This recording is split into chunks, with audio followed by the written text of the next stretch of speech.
নতুন ইউটিউবার আর ভিডিও এডিটরদের মধ্যে সবচেয়ে বড় প্রবলেম কি জানেন? আমরা যখন ইউটিউব জার্নি শুরু করি বা ভিডিও এডিটিং শিখতে শুরু করি, তখন আমাদের কাছে দামি ল্যাপটপ বা ভালো কম্পিউটার থাকে না। আমরা মনে মনে ভাবি আমাদের কাছে তো ভালো ল্যাপটপ কিংবা ভালো কম্পিউটার নেই, আমাকে দিয়ে এগুলো হবে না। আমি আমার নিজেরই উদাহরণ দিই। আমি শুধুমাত্র ফোন দিয়ে ভিডিও এডিটিং করে প্রায় ৬,০০০ মতো সাবস্ক্রাইবার অর্জন করেছি। আমি যেহেতু পেরেছি, আপনিও পারেন। তাই আমি আজকে আপনাদেরকে দেখাবো কিভাবে শুধুমাত্র একটা ফোন দিয়ে ভালো লেভেলের ভিডিও এডিটিং করা যায়, সাথে কোথা থেকে প্রিমিয়াম এসেট এবং ম্যাটেরিয়ালসগুলো ডাউনলোড করবেন, আর এটাও দেখাবো কিভাবে নিজের মতো করে ম্যাটেরিয়ালস বানাতে পারবেন। আর আজকের ভিডিওতে আমি এই ভিডিওর ইন্ট্রো কিভাবে এডিট করেছি সেটাই আপনাদেরকে দেখাবো। তো চলেন ভিডিওটা শুরু করি। ওকে, ইনশটে আসার পর এখান থেকে আমি ভিডিওর উপরে ক্লিক করতেছি, দেন তারপরে নিউয়ে। আর এখান থেকে প্রথমে আমি একটা ব্যাকগ্রাউন্ড সিলেক্ট করে নিচ্ছি।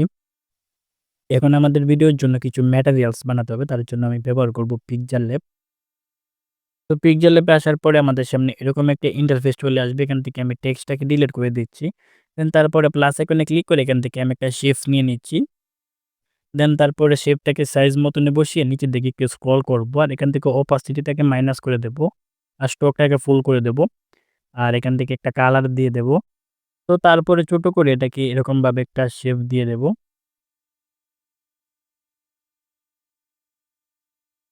দেন তারপরে এখান থেকে নিচের যে ব্লাডটা আছে, ব্লাডটা কিছুটা বাড়িয়ে দেব। লাইক এখান থেকে 5 রাখতেছি আমি। তো তারপরে এখান থেকে টিক মার্কে ক্লিক করব। আর এটাকে একটু হালকা বড় করে দেব। আর নিচে থেকে ৪ নাম্বার অপশন একটা ক্লিক করব। আর এখান থেকে ব্যাকগ্রাউন্ডটাকে ট্রান্সপারেন্ট করে দেব। তো তারপরে এটাকে এখান থেকে সেভ করে নেব।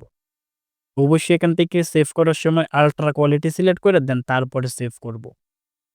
আর পিক্সেল ল্যাব নিয়ে আমি আপনাদেরকে সেরকম কিছু বলতেছি না, আপনারা এটা প্লে স্টোর থেকে ডাউনলোড করতে পারবেন। দেন তারপরে একটু স্ক্রল করলে আপনি কালার বলে একটা অপশন দেখতে পারবেন। এটা অন করলে এটা রেড হয়ে যাবে।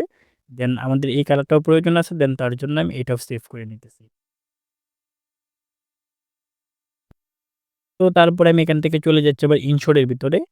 এখানে ব্যাকগ্রাউন্ডটা ভালো লাগতেছে না। এই ব্যাকগ্রাউন্ডটা চেঞ্জ করে অন্য একটা ব্যাকগ্রাউন্ড দেওয়া যাক। হ্যাঁ, এখন ভালো একটা ব্যাকগ্রাউন্ড আসছে, এটাকে একটু হালকা বড় করে দেই। তো এখন আমাদের ভিডিওর জন্য কিছু ক্যারেক্টারের প্রয়োজন পড়বে। তার জন্য আমি চলে যাচ্ছি ইমেজ চার্জে। আর এখানে আমি সার্চ করব মেন পিএনজি। তো সার্চ করার পর এখান থেকে আমাদের সামনে অনেকগুলো মেন পিএনজি চলে আসবে। ওকে, এখান থেকে যদি আমি ব্যাকগ্রাউন্ড ছাড়া ইমেজ ডাউনলোড করতে চাই, তো তার জন্য চলে যাব সেটিংসে। আর এখান থেকে চলে যাব কালারে। আর এখান থেকে আমি ট্রান্সপারেন্টটা সিলেক্ট করে দেব। তো তারপরে আপনি এখান থেকে দেখবেন প্রত্যেকটা ক্যারেক্টারের ব্যাকগ্রাউন্ডটা রিমুভ হয়ে গেছে। তো এখান থেকে আমাদের ভালো একটা ক্যারেক্টার বেছে নিতে হবে। আচ্ছা, এই ক্যারেক্টারটা মোটামুটি ভালো লাগতেছে। আমি এটাকে ডাউনলোড করে নেই। তো ডাউনলোড করার পরে আমি আবারও চলে যাব পিক্সেল ল্যাবের ভিতরে। দেন এখান থেকে প্লাস এখানে ক্লিক করে গ্যালারিতে ক্লিক করে এখান থেকে আমাদের যে ক্যারেক্টারটা আছে সেটাকে ইনপুট করে নেব। আর এখানে একটু সুন্দর করে বসিয়ে দেব। তো তারপরে এখান থেকে কালার ইফেক্টস এ গিয়ে স্যাচুরেশনকে 100 মাইনাস করে দেব। আর বাকিগুলোকে একটু বাড়িয়ে কমিয়ে দেখে নেব। যেভাবে ভালো লাগে আমি সেভাবে সেট করে ফেলব। তো তারপরে এখান থেকে প্লাস আইকনে ক্লিক করে আমি এখান থেকে একটা শিফট নিয়ে নিই, যাতে ক্যারেক্টারটা এডিট করতে একটু সহজ হয়। দেন তারপরে এখান থেকে এই লেয়ারটাকে একটু নিচের দিকে নিয়ে যাই। আর নিচের লেয়ারটাকে লক করে দিই যাতে লড়াচড়া না করতে পারে। তো তারপরে আমি এটাকে সুন্দর করে বসিয়ে দিচ্ছি। আর নিচের দিকে একটু স্ক্রল করে চলে যাব শ্যাডোতে, আর এটাকে অন করে দেব। আর এখান থেকে আমি বাড়িয়ে কমিয়ে সুন্দর করে একটু শ্যাডোটা বসিয়ে নেব। আমাদের ক্যারেক্টারটা এডিট করা হয়ে গেলে এখান থেকে ব্যাকগ্রাউন্ডটাকে ট্রান্সপারেন্ট করে দেব। আর নিচের লেয়ারটা ডিলিট করে দেব। আর এখান থেকে আমি এটাকে এক্সপোর্ট করে নিচ্ছি। তো ক্যারেক্টার কিভাবে রেডি করতে হয় সেটা আপনাদেরকে দেখিয়ে দিলাম। বাকি আরো অনেক ক্যারেক্টার লাগবে। তো সেগুলো আর আপনাদেরকে দেখাবো না। কারণ সেগুলো দেখাতে গেলে ভিডিওটা অনেক লম্বা হয়ে যাবে। আমি এখন চলে এসেছি ইনশট অ্যাপস এর ভিতরে। দেন ইনশট এ আসার পর এখান থেকে স্টিকার এর উপর ক্লিক করব। দেন আবার স্টিকার এর উপর। তো তারপরে এখান থেকে প্লাস আইকনে ক্লিক করে আমাদের ভিডিও এডিটিং এর ম্যাটেরিয়ালস গুলো এড করে নেব। এটাকে সুন্দর করে আমাদের ভিডিওর ব্যাকগ্রাউন্ডে বসিয়ে দেব। দেন বসানো হয়ে গেলে আমি এখানে প্লাস আইকনে ক্লিক করে আরেকটা নিয়ে নিচ্ছি। আর এখান থেকে আমি সুন্দর করে উপরের দিকে বসিয়ে দিচ্ছি। আমাদের ব্যাকগ্রাউন্ড মোটামুটি কমপ্লিট হয়ে গেছে। এখন আমরা প্লাস আইকনে ক্লিক করে আমাদের ক্যারেক্টার এড করব। ফার্স্ট অফ অল আমি ক্যারেক্টারকে সুন্দর করে বসিয়ে নিচ্ছি। যে ভিডিওটা এডিট করতেছি ওই ভিডিওটার সাউন্ড আপনারা শুনতে পারবেন না, কারণ ওই ভিডিওর সাউন্ড আমি মিউট করে দিয়েছি। ওকে, এখন ফটাফট এডিট করব। ম্যাটেরিয়ালস কিভাবে বানাতে হয় সেটাও আপনারা জানেন, এবং ম্যাটেরিয়ালস কোথা থেকে ডাউনলোড করতে হয় সেটাও আপনারা জানেন। তো তার জন্য আমি এক্সট্রা সময় নষ্ট করতেছি না। তো এখান থেকে ক্যারেক্টার লেয়ারটা সিলেক্ট করার পর এখান থেকে এডিটে ক্লিক করব। আর এখান থেকে আমরা যেকোনো একটা অ্যানিমেশন সেট করে দেব, যে অ্যানিমেশনটা আমাদের ক্যারেক্টারের সাথে সুন্দর করে মিলবে। এখান থেকে আমার এই অ্যানিমেশনটাই ভালো লাগতেছে। তার জন্য আমি এই অ্যানিমেশনটাই সিলেক্ট করে দিলাম। আচ্ছা, এখন আমি ভিডিওটাকে একটু প্লে করি। নতুন ইউটিউবার আর ভিডিও এডিটর নতুন ইউটিউবার আর এখানে বলা হয়েছে নতুন ইউটিউবার আর ভিডিও এডিটরদের মধ্যে। মানে এখানে একটা ক্যারেক্টার দেওয়া হয়েছে, এখানে আরেকটা ক্যারেক্টার এড করতে হবে। ওকে, সেম ভাবে যে আমি আরেকটা ক্যারেক্টার নিয়ে সেম ভাবে এডিট করে নিয়ে আসতেছি। আপনাদেরকে আর সেটা দেখাচ্ছি না। সেটা দেখাতে গেলে হয়তো ভিডিওটা এমনিতেই অনেক বড় হয়ে যাচ্ছে, আরো অনেক বড় হয়ে যাবে। তো যেখানে ইউটিউবার কথাটা শেষ হয়েছে সেখানে আমি একটা কি ফ্রেম বসিয়ে দিচ্ছি। আর যেখানে এডিটরদের কথা বলা হয়েছে সেইখানে ফ্রেমটা রেখে আমি আমার ক্যারেক্টারটাকে একটু সাইডে টেনে দিচ্ছি। তো দেখবেন এখানে সুন্দর একটা অ্যানিমেশন বসে গেছে। তো তারপরে এখান থেকে ইজের উপরে ক্লিক করব আর এখান থেকে অ্যানিমেশনটাকে আরেকটু স্মুথ করে দেব।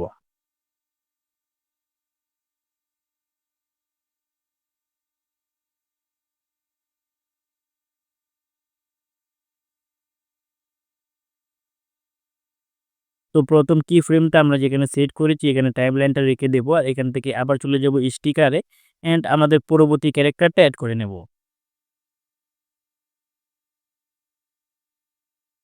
তো পরবর্তী ক্যারেক্টার এড করার পরে ক্যারেক্টারটা এরকমভাবে চলে আসবে। এখন আমরা এটাকে বড় ছোট করে একটু সুন্দর করে বসিয়ে দেব। আর এখানে আমরা আগের ক্যারেক্টারের উপর যে অ্যানিমেশনটা সেট করেছিলাম, ওই অ্যানিমেশনটা এই ক্যারেক্টারের উপর অটোমেটিক সেট হয়ে গেছে। তো তারপরে আমি আবার আগের ক্যারেক্টারের উপর একটা ক্লিক করব আর চলে যাব এডিটে আর এখান থেকে চলে যাব আউটে। আর এখান থেকে নিচের অ্যানিমেশনটা আমি সিলেক্ট করে দেব। যাতে ক্যারেক্টারটা নিচে যায়। প্রথমে নিচের দিক থেকে উপরে আসবে দেন তারপরে আবার নিচে চলে যাবে। নতুন ইউটিউবার আর ভিডিও এডিটরদের মধ্যে সবচেয়ে বড় প্রবলেম কি জানেন? নতুন ইউটিউবার আর ভিডিও এডিটরদের মধ্যে ওকে, এখন উপরের যে ক্যারেক্টারের লেয়ারটা আছে সেটার উপরে ক্লিক করে আমি সুন্দর করে এটাকে একটু বসিয়ে দিচ্ছি। ওকে, এখান থেকে আমি ভিডিওটাকে একটু প্লে করি। নতুন ইউটিউবার আর ভিডিও এডিটরদের মধ্যে সবচেয়ে বড় ওকে, সুন্দর করে বসেছি। এখন লেয়ারগুলোকে একটু বড় করে নেই। দেন লেয়ারটার উপরে ক্লিক করে এদিকে টান দিলেই লেয়ারটা বড় হয়ে যাবে। নতুন ইউটিউবার আর ভিডিও এডিটরদের মধ্যে সবচেয়ে বড় প্রবলেম কি আচ্ছা, নিচের যে লেয়ারটা এটা উপরে চলে আসছিল। দেন এখান থেকে যদি আমরা ক্যারেক্টারের উপরে ক্লিক করি তাহলে এটা আবার নিচে চলে যাবে। মানে এখান থেকে যে লেয়ারটার উপরে আমি ক্লিক করব ওই লেয়ারটাই উপরে আসবে আর বাকি লেয়ারগুলো নিচে চলে যাবে। নতুন ইউটিউবার আর ভিডিও এডিটরদের মধ্যে সবচেয়ে বড় তো তারপরে এখান থেকে আমি আবার উপরে লেয়ারটার উপর একটা ক্লিক করতেছি। দেন তারপরে এডিটে আর এখান থেকে চলে যাব আউটে। আউটে যাওয়ার পর এখান থেকে নিচের অ্যানিমেশনটা সিলেক্ট করে দেব। তো এখান থেকে আমাদের ফাইনাল অ্যানিমেশন হয়ে গেছে। তো তার জন্য আমি আর আপনাদেরকে বারবার প্লে করে দেখাচ্ছি না। ওকে, বাকি যে লাইনটা আছে সেটা একটু শুনি। ভিডিও এডিটরদের মধ্যে সবচেয়ে বড় প্রবলেম কি ওকে, সবচেয়ে বড় প্রবলেম কি জানেন? এখান থেকে আমাদের আবার এডিট করতে হবে। আচ্ছা, এখন একটু চিন্তা করে দেখি কিরকম ভাবে বসালে ভালো লাগবে। আচ্ছা, এখান থেকে আমরা টেক্সট বসিয়ে দেখি কিরকম লাগে। এখান থেকে টেক্সটের উপরে ক্লিক করতেছি। সবচেয়ে বড় প্রবলেম কি জানেন? দেন এটা আমি লিখে নিলাম। তারপরে ফন্টে ক্লিক করতেছি আর এখান থেকে আমি একটা ফন্ট সিলেক্ট করে দিচ্ছি। আচ্ছা, ফন্ট ডাউনলোড করার জন্য আপনারা Google থেকে ডাউনলোড করতে পারবেন। Google থেকে লিপিগড় দেন তারপরে ফ্রি ফন্ট লিখে সার্চ করলে আপনারা প্রচুর ফন্ট পেয়ে যাবেন। ওইগুলো ডাউনলোড করে ইউজ করতে পারেন। দেন এখান থেকে আমি ভালো একটা ফন্ট খুঁজে নিতেছি। দেখি কোনটাতে সবচেয়ে বেশি ভালো লাগে। হ্যাঁ, এই ফন্টটাই ভালো লাগতেছে। আচ্ছা, চলে যাই তারপরে কালারে এখান থেকে টেক্সটের কালার দিব ১ম এ। এখান থেকে আমি একটা টেক্সটের কালার দিয়ে দিতেছি। লাইক আ সবুজ কালারটা দিয়ে দিলাম। মানে পুরোপুরি সবুজ না। দেখি এখান থেকে কোন কালারটা দিলে ভালো লাগে। হ্যাঁ, এটাই মোটামুটি ভালো লাগতেছে। দেন তারপরে এখান থেকে গ্লো তে গিয়ে এখান থেকে আমি সেম কালারটা সিলেক্ট করে দিচ্ছি। দেখি কেমন দেখায়।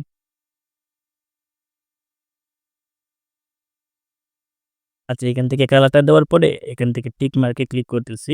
দেন তারপরে এখান থেকে গ্লোর যে সাইজটা আছে সেটাকে আমি একটু হালকা বাড়িয়ে দিচ্ছি। হ্যাঁ, এখন ভালো লাগতেছে। তো তারপরে আমি এখান থেকে চলে যাব শ্যাডো তে আর এটাকে একটু বাড়িয়ে কমিয়ে দেখে নেব ভালোভাবে কিভাবে সুন্দর করে বসে। আচ্ছা, এখানে কালারের যে বিষয়টা আছে সেটা আমার কাছ থেকে সেরকম শিখার কিছু নেই। আপনি যত বেশি প্র্যাকটিক্যালি ইউজ করবেন তত বেশি বুঝতে পারবেন যে কোন কালারটার সাথে কোন কালারটা ম্যাচ হয়, এন্ড কিরকম গ্লো রাখলে ঠিক হবে। সবকিছু আপনি নিজে, নিজেই বুঝতে পারবেন। আচ্ছা, আমি ১ম অবস্থায় একটা টেক্সট বানিয়ে দেখিয়ে দিচ্ছি। তো তারপরে কিন্তু আর কোন টেক্সট আমি দেখাবো না। আচ্ছা, এখন তারপরে আমি টেক্সটের লেটার উপরে ডাবল ক্লিক করব তাহলে টেক্সটটা ওপেন হয়ে যাবে। এখান থেকে সবচেয়ে এইটুকু রাখবো আর বাকি অংশটা আমি কাট করে রেখে দেব। তো তারপরে আমি আবার চলে যাব অ্যানিমেশনে। দেন এখান থেকে ভালো একটা অ্যানিমেশন বসিয়ে দেব। লাইক এখান থেকে আমি এই অ্যানিমেশনটা বসিয়ে দিচ্ছি, তাহলে পারফেক্ট ভাবে বসবে। আচ্ছা, এখন দেখি এটাকে কোথায় বসালে ভালো হয়। আচ্ছা, এই বরাবর টেক্সটটাকে বসিয়ে নিলাম। দেন তারপরে একটু স্ক্রল করে এটাকে আমি আবার কপি করে নিচ্ছি। দেন নেওয়ার পরে নিচে আমি আবার এভাবে একটু বসিয়ে দেব। আর এটার উপর ডাবল ক্লিক করলে এটা ওপেন হয়ে যাবে। আর এখানে আমি পেস্ট করে দেব। আর এখান থেকে বড় শব্দটা রেখে আর বাকিটা আমি আবার কাট করে নেব। এখান থেকে টিক চিহ্নতে ক্লিক করব। দেন এটাকে হালকা একটু বড় করে দেব। আচ্ছা, আমি আর আপনাদের সময় নষ্ট করতেছি না। টেক্সটটা পুরোপুরি বসায় দেন তারপরে আসতেছি আবার।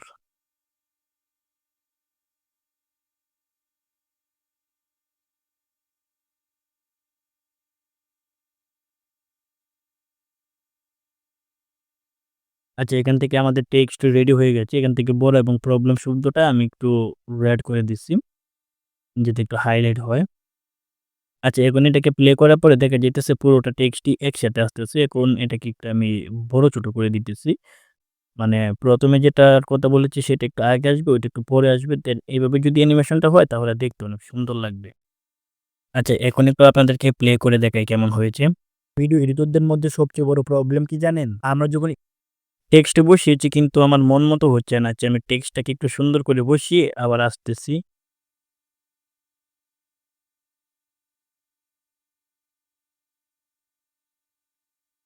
এবার মনে হচ্ছে ঠিকঠাক করে বসানো হয়েছে। এডিটরদের মধ্যে সবচেয়ে বড় প্রবলেম কি জানেন? আমরা ঠিক আছে, কিন্তু এখানে যদি কোয়েশ্চেন মার্ক বসানো যেত আরো একটু ভালো হতো। আচ্ছা, ঠিক আছে, চলেন আমরা কোয়েশ্চেন মার্ক ডাউনলোড করি। তো তার জন্য আমি চলে যাব YouTube এ। তো তারপরে আমি সার্চ করব question mark green screen video. Then search করার পরে এখানে আমাদের সামনে অনেক কোয়েশ্চেন মার্কের ভিডিও চলে আসবে। এখান থেকে আমি ভালো একটা ভিডিও ডাউনলোড করে নিচ্ছি।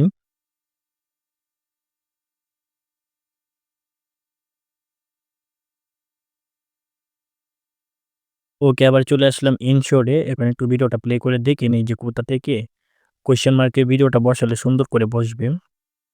হ্যাঁ, এখান থেকে যদি বসে সুন্দর করে বসবে। তো গ্রিন স্ক্রিন ভিডিওটা সেট করার জন্য আমরা চলে যাব পিআইপি তে। দেন তারপরে এখান থেকে ভিডিও সেকশনে যাবো আর এখান থেকে আমাদের গ্রিন স্ক্রিন ভিডিওটা সিলেক্ট করে নেব। ওকে, এটাকে এখন আমি একটু ছোট করে সামনে টেনে এনে সুন্দর করে বসিয়ে দিই, যেখানে সুন্দর করে ফিট ভাবে বসবে। তো তারপরে একটু স্ক্রল করার পরে চলে যাব এখান থেকে কাট আউট এ। তো তারপরে এখান থেকে ক্রোমাতে ক্লিক করব। আর এখান থেকে আমি গ্রিন কালারটা সিলেক্ট করে দেব। দেন এখান থেকে শ্যাডোটা একটু বাড়িয়ে দিলে দিতে পারেন। বাট আমি এখান থেকে এটাই রাখতেছি। তো তারপরে একটু স্ক্রল করব এদিকে। দেন স্ক্রল করার পর এখান থেকে চলে যাব ফিল্টারে। আর এখান থেকে সিলেক্ট করব অ্যাডজাস্ট। আর এখান থেকে আমি স্যাচুরেশনটাকে সিলেক্ট করব। আর এখান থেকে করে দেব -50। ওকে, এখন আমি এটাকে প্লে করে দেখে একটু সুন্দর করে বসিয়ে দিচ্ছি আগে পিছে করে। ওকে, এখন আমাদের কোয়েশ্চেন মার্কের উপর একটা অ্যানিমেশন সেট করতে হবে যাতে সুন্দর করে এটা বসে। দেখি এখান থেকে কোন অ্যানিমেশনটা দিলে ভালো লাগে। হ্যাঁ, এটাই বেস্ট। নতুন ইউটিউবার আর ভিডিও এডিটরদের মধ্যে সবচেয়ে বড় প্রবলেম কি জানেন? আমরা যখন এডিটরদের মধ্যে সবচেয়ে বড় প্রবলেম কি জানেন? ওকে, এখন আমাদের বাতি যে লেয়ারটা আছে সেটা কেটে ফেলে দিতে হবে। তার জন্য লেয়ারটার উপর একটা ক্লিক করে এদিকে টান দিয়ে লেয়ারটা কেটে যাবে। তো সেম ভাবে আমি সবগুলো লেয়ার কেটে নিচ্ছি। নতুন ইউটিউবার আর ভিডিও এডিটরদের মধ্যে সবচেয়ে বড় প্রবলেম কি জানেন? আমরা যখন তো তারপরে যে কোয়েশ্চেন মার্কে গ্রিন স্ক্রিনটা এড করেছি এটার উপর একটা ক্লিক করব আর চলে যাব অ্যানিমেশনে। আর এখান থেকে আউটে ক্লিক করে এখান থেকে আউটের একটা অ্যানিমেশন দিয়ে দেব। ওকে, এই পর্যন্ত আমাদের ভিডিও এডিট করা ডান। এটাকে আমি আর প্লে করতেছি না। তো তারপরে এখান থেকে স্টিকারের উপর ক্লিক করব আর ব্যাকগ্রাউন্ডটা সুন্দর করার জন্য যে আমরা ২ টা পিএনজি এড করেছিলাম সেগুলো টাইমলাইনকে একটু বাড়িয়ে দেব। আমরা যখন YouTube জার্নি শুরু করি বা ভিডিও এডিটিং শিখতে শুরু করি, তো এখানে ১ম এ বলা হয়েছে আমরা যখন YouTube জার্নি শুরু করি তো সেই অনুযায়ী আমাদের একটা ক্যারেক্টার রেডি করতে হবে। আমি ক্যারেক্টার রেডি করাটা এখন আর আপনাদেরকে দেখাচ্ছি না, আমি ভিডিওটাকে ফাস্ট করে দিচ্ছি।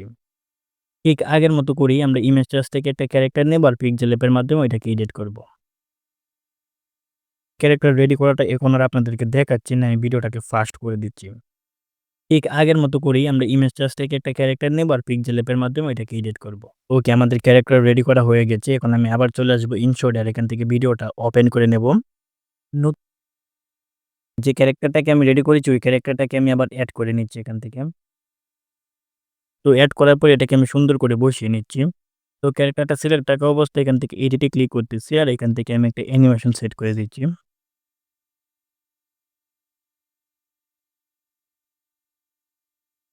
তো ব্যাকগ্রাউন্ডটা সেরকম ভাল লাগতেছে না। ব্যাকগ্রাউন্ডটা একটু চেঞ্জ করা প্রয়োজন।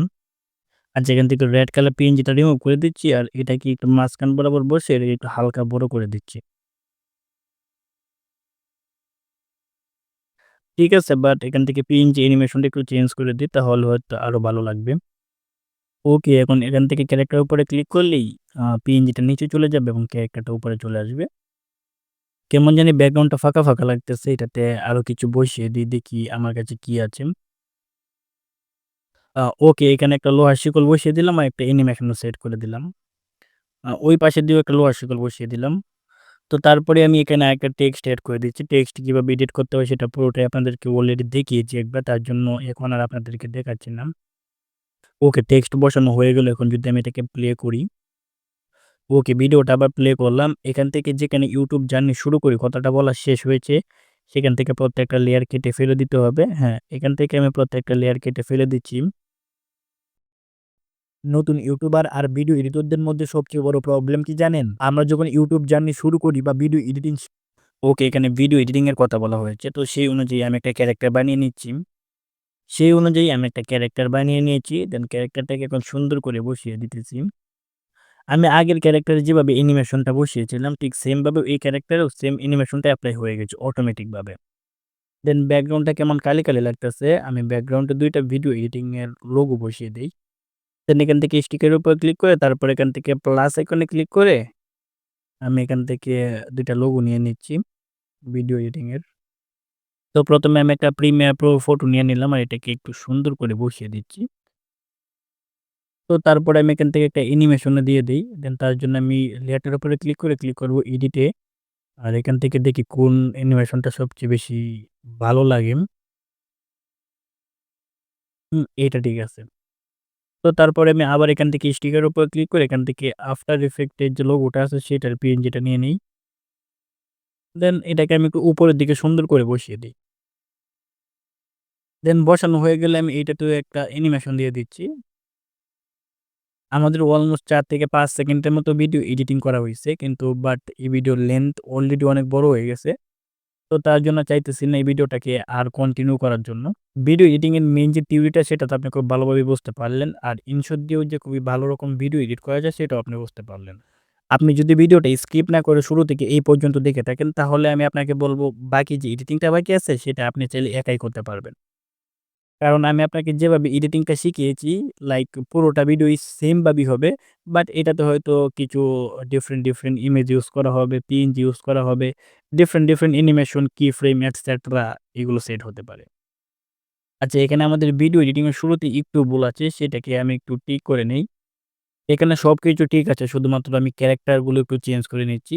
যখন ইউটিউবার বলা হয়েছে দেন তখন উনার মাথায় একটা ইউটিউবের লোগো থাকবে। আমি সেরকম একটা পিএনজি বানিয়ে নিয়েছি সেটাকে সেট করে দিচ্ছি। ঠিক সেম ভাবে আমি যে ভিডিও এডিটিং এর কথা বলছি ওইখানে যে ক্যারেক্টারটা আছে ওইটাও একটু চেঞ্জ করে দিচ্ছি। ওকে, এখন পারফেক্টলি বসে গেছে। শুধুমাত্র ভিডিওর লেন্থ বড় হয়ে যাচ্ছে বলে আমি পুরোটা ভিডিও এডিট করে আপনাদেরকে দেখাতে পারিনি। তো অনেকেই বলবে যে এই ভিডিওটা ইনশট দিয়ে এডিট করা না। তার জন্য আমি পুরোটা ভিডিও এডিট করে আপনাদেরকে দেখাচ্ছি। তো আমি পুরোটা ভিডিও এডিট করার পরে আবার ফিরতেছি আপনাদের কাছে। ওকে, পুরোটা ভিডিও এডিট হয়ে গেছে। এখন আপনি প্রিভিউ দেখে নেন। নতুন ইউটিউবার আর ভিডিও এডিটরদের মধ্যে সবচেয়ে বড় প্রবলেম কি জানেন? আমরা যখন ইউটিউব জার্নি শুরু করি বা ভিডিও এডিটিং শিখতে শুরু করি, তখন আমাদের কাছে দামি ল্যাপটপ বা ভালো কম্পিউটার থাকে না। আমরা মনে, মনে ভাবি আমাদের কাছে তো ভালো ল্যাপটপ কিংবা ভালো কম্পিউটার নেই। আমাকে দিয়ে এগুলো হবে না। আমি আমার নিজেরই উদাহরণ দিই। আমি শুধুমাত্র ফোন দিয়ে ভিডিও এডিটিং করে প্রায় ৬,০০০ এর মতো সাবস্ক্রাইবার অর্জন করেছি। আমি যেহেতু পেরেছি আপনিও পারবেন। তাই আমি আজকে আপনাদেরকে দেখাবো কিভাবে শুধুমাত্র একটা ফোন দিয়ে ভালো লেভেলের ভিডিও এডিটিং করা যায়। সাথে কোথা থেকে প্রিমিয়াম এসেট এবং ম্যাটেরিয়ালস গুলো ডাউনলোড করবেন। আর এটাও দেখাবো কিভাবে নিজের মতো করে ম্যাটেরিয়ালস বানাতে পারবেন। আর আজকের ভিডিওতে আমি এই ভিডিওর ইন্ট্রো কিভাবে এডিট করেছি সেটাই আপনাদেরকে দেখাবো। তো চলেন ভিডিওটা শুরু করি। ওকে, আজকের মতো ভিডিওটা এই পর্যন্তই। যদি এই ভিডিওতে ২০০ লাইক কমপ্লিট হয় তাহলে এই ভিডিওর সেকেন্ড পার্ট নিয়ে আসবো। আজকের ভিডিওটা কেমন হয়েছে এবং নেক্সট কোন টপিকে ভিডিও চান সেটা অবশ্যই কমেন্ট করে জানাবেন। সবাই ভালো থাকবেন। আল্লাহ হাফেজ।